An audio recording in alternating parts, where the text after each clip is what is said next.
Assalamualaikum warahmatullahi wabarakatuh. Perkenalkan, nama saya Mazia Nurul Huda Agustina dari IF 4609 dengan NIM 13012230882. Di sini saya akan menjelaskan tentang apa itu alam dan manusia. Pengertian alam itu apa sih?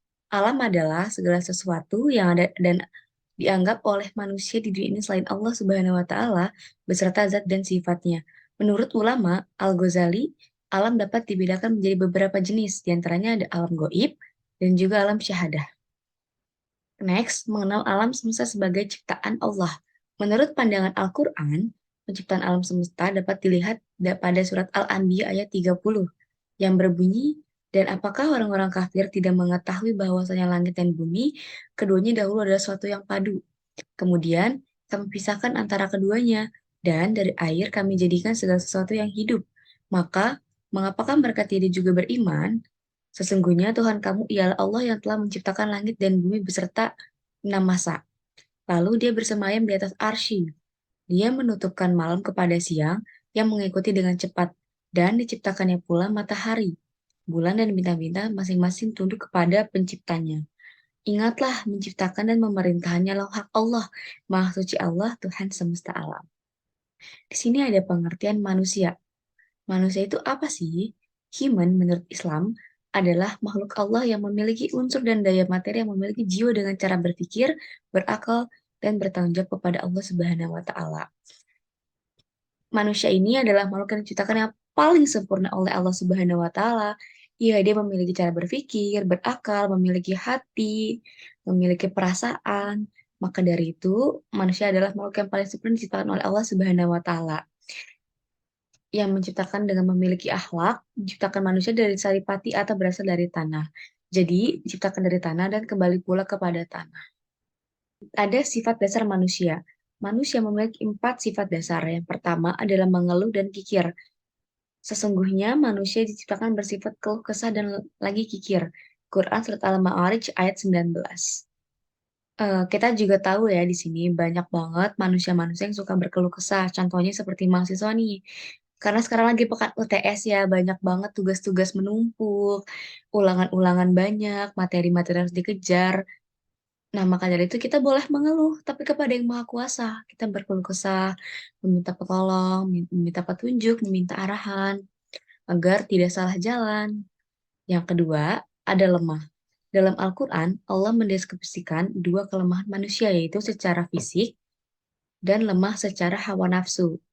Secara fisik, yaitu saat kita melakukan aktivitas di luar, kelelahan secara fisik, kita lelah secara badan, habis aktivitas seharian di luar, maka kita bisa menistirahatkan badan kita dengan cara beristirahat dengan tidur. Yang kedua, lemah secara hawa nafsu. Banyak banget loh di sini manusia yang belum bisa mengkontrol hawa nafsunya. Hawa nafsu bukan cuma tentang pornografi ya, tapi contohnya saat kita tidak bisa menahan untuk membeli barang-barang yang kurang berguna sekiranya terlalu boros atau terlalu emosional, itu hawa nafsu buruk juga loh teman-teman. Lanjut, yang ketiga ada zalim dan juga bodoh. Kami telah menawarkan amanat kepada langit dan bumi serta gunung. Namun, mereka menolaknya untuk mengikulnya dan mereka takut tidak bisa untuk menunaikannya. Lalu, manusialah yang memikul dan menanggungnya, sekalipun ia tahu bahwa dirinya itu lemah. Dan yang keempat, ada tidak adil. Dan Su'aib pun berkata, "Hai kaumku, cukupkanlah takaran dan timbangan dengan adil dan janganlah kamu merugikan manusia terhadap hak mereka dan janganlah kamu membuat kejahatan di muka bumi ini dengan membuat kerusakan." Quran Surat Al-Hud ayat 85. Di sini menerangkan bahwa manusia ini kan memiliki hati dan juga pikiran ya.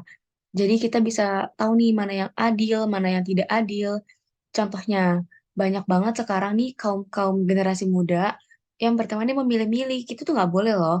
Itu nanti bisa menimbulkan kesenjangan sosial. Misalkan kita berteman harus sama siapa aja. Kita lanjut. Di sini istilah manusia menurut Al-Quran ada 4. Yang pertama itu ada basyarun. Basyar terambil dari kata akar yang pada mulanya berarti penampakan sesuatu dengan baik dan indah. Dari akar, kata yang sama lain kata basyarah yang berarti kulit.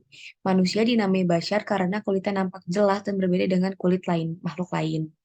Makhluk lain yang tertutupi bulu. Dengan demikian, istilah basyar merupakan gambaran manusia secara materi yang dapat dilihat, memakan sesuatu, berjalan, dan berusaha untuk memenuhi kebutuhan hidupnya. Yang kedua, ada kata insan. Insan diambil dari kata akar uns yang berarti jinak, lawan dari binatang liar, harmonis, dan tampak. Insan adalah makhluk yang menjadi becoming. Ia terus-menerus maju menuju kesempurnaan. Karakter menjadi ini membedakan manusia dengan fenomena lain dari alam. Hewan tidak dapat mengubah kondisinya, sedangkan manusia bisa terus-menerus berupaya menyempurnakan dirinya serta berevolusi dengan akal dan ilmu. Di tataran ini, manusia sudah mulai memiliki perbedaan daripada hewan. Yang ketiga ada anas. Anas adalah bentuk jamak dari insan. Al-Quran menyebutkan manusia sebagai anas dalam statusnya sebagai makhluk sosial yang bergaul dan bermasyarakat serta dalam berbagai contoh perilakunya terhadap Tuhan Yang Maha Esa. Dan yang terakhir ada Bani Adam. Manusia disebut sebagai Bani Adam untuk merujuk asal-usulnya sebagai keturunan Nabi Adam alaihi salam. Dalam konteks, dari mana seseorang berasal, untuk apa dia hidup, dan kemana dia akan kembali. Penggunaan istilah Bani Adam menunjukkan bahwa manusia bukan hasil dari evolusi makhluk antropus atau kera. Manusia dalam pandangan Al-Quran bukan makhluk antropomorfisme, yaitu makhluk penjelasan sifat-sifat Tuhan. Kita next. Di sini ada waktu yang diberikan Allah dalam 3 lapisan. Terdapat 3 buah lapisan. Yang pertama itu ada lapisan individu, waktu yang diberikan setiap manusia yang kita sebut sebagai umur. Jadi umur manusia ini ada batasnya, jadi nggak selamanya hidup abadi. Dan yang kedua ada lapisan umur masyarakat. Setiap hubungan masyarakat memiliki umur tertentu. Misalkan aku berhubungan nih sama teman aku, hubungan teman kerja kelompok misalnya, itu kan nggak selalu berhubungan terus karena nanti sesuatu yang bernyawa itu pasti akan meninggalkan, akan tiada. Dan yang ketiga adalah lapisan sejarah, waktu yang dimulai sejak Allah menciptakan Nabi Adam alaihi salam. Kita lanjut. Ada perjalanan manusia dari alam ke alam. Manusia, kalau kita amati perjalanan hidupnya tanpa terkecuali melalui beberapa tahapan, yaitu pertama ada alam ruh. Tahap pertama manusia ini adalah alam goib, di mana alam goib berada tidak ada manusia yang mengetahui dengan pasti. Jadi alam goib ini tuh manusia tuh nggak ada yang tahu letak pastinya di mana dan seperti apa bentuknya. Dan yang kedua ada alam rahim. Tahap kedua kehidupan manusia sudah dapat diketahui dengan pasti yaitu dalam kandungan seseorang wanita. Jadi saat kita di kandungan, kita diberi lintasan kehidupan kita nih selama kita di dunia. Makanya kadang kita suka ngerasa kayak dejavu nggak sih? Kayak kita pernah ngalamin hal ini. Kenapa? Karena kita sudah diberitahukan lewat dari alam rahim ini. Dan diberitahukan garis jalannya kita seperti apa. Dan yang ketiga, ada alam dunia. Tahap ketiga kehidupan manusia adalah alam dunia yang menarik adalah setiap bayi normal dan sehat akan menangis setelah keluar dari kandungan ibunya. Di sini nih tempat kita hidup sekarang, tempat kita tinggal sekarang, kita makan di alam dunia, di dunia ini, tempat kita sekarang melakukan aktivitas. Dan yang keempat ada alam barzah. Tahap keempat ini roh menunggu sampai dunia akhir kiamat atau berakhir. Jadi di alam barzah ini tempat kita dikumpulkannya roh, tempat dunia kiamat. Jadi nanti saat kita kiamat, roh ini tuh akan kembali ke alam barzah, akan datang masa itu apa timbangan.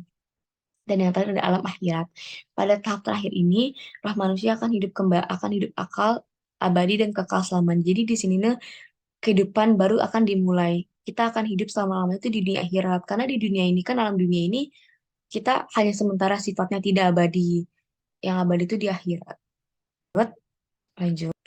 Terima kasih. Sekian dari saya. Kurang lebihnya mohon maaf. Wassalamualaikum warahmatullahi wabarakatuh.